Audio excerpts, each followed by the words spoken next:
আজ আমি তোমাদের যে গল্পটা শোনাতে চলেছি, গল্পের নাম নিশির ডাক। লেখক আকাশ দাস। এই গল্পের মুখ্য চরিত্র হল তনুশ্রী দাস, এক গৃহবধূ। তার ভাষায় গল্পটা শোনানো হচ্ছে। আমি তনুশ্রী, হাওড়া জেলার ডোমজুরের পর্বতীপুর গ্রামের বাসিন্দা। আজ আমি যা বলবো সেটা আমার জীবনের সবচেয়ে ভয়ঙ্কর অভিজ্ঞতা, হয়তো শেষ অভিজ্ঞতাও। আমার স্বামী সুখেন দাস, সে গহনার ব্যবসা করে। আমাদের সংসারে আছে মেয়ে বৃষ্টি আর ছেলে শিবা। সবকিছু স্বাভাবিকই ছিল, যতদিন না সেই কি ডাক শুরু হলো। প্রথম রাতটা আমি কোনো দিন ভুলতে পারবো না। গভীর রাতে হঠাৎ আমার ঘুম ভেঙে যায়। তারপর শুনতে পাই, তনু দরজা খোল।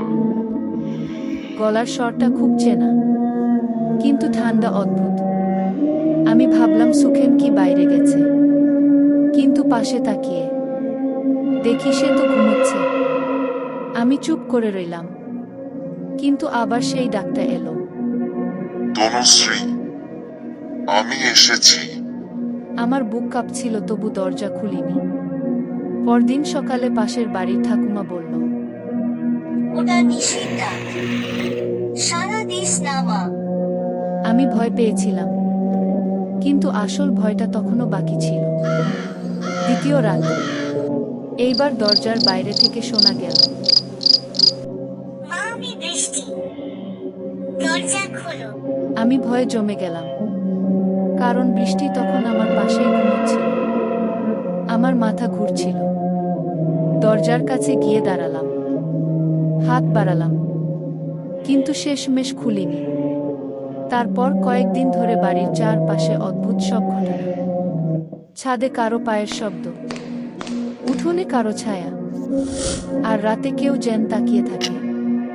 তারপর এল সেই শেষ রাত। সেদিন শুনলাম, তনুশ্রী, আমি সুখেন, দরজা খোল, আমি বিপদে আছি। আমি পাগলের মতো হয়ে গেলাম, কারণ গলার স্বরটা একদম সুখেনের মতোই, আর তাতে এমন কষ্ট। আমি আর নিজেকে থামাতে পারিনি। দরজাটা খুলে দিলাম। বাইরে কেউ ছিল না, কিন্তু হঠাৎ ঠান্ডা বাতাস, আর আমার সামনে ধীরে ধীরে একটা ছায়া দাঁড়িয়ে গেল। সাদা শাড়ি, ফাঁকা চোখ, আর তার মুখে একটা ভয়ঙ্কর হাসি। সে আমার দিকে তাকিয়ে বলল, অনেকদিন অপেক্ষা করেছি।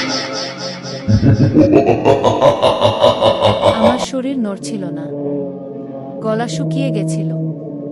তারপর কি হয়েছিল আমি ঠিক মনে করতে পারি না, শুধু জানি এখনো মাঝরাতে কেউ কেউ শোনে। তনুশ্রী, দরজা খোল, আমি সুখেন। এখানেই গল্প শেষ।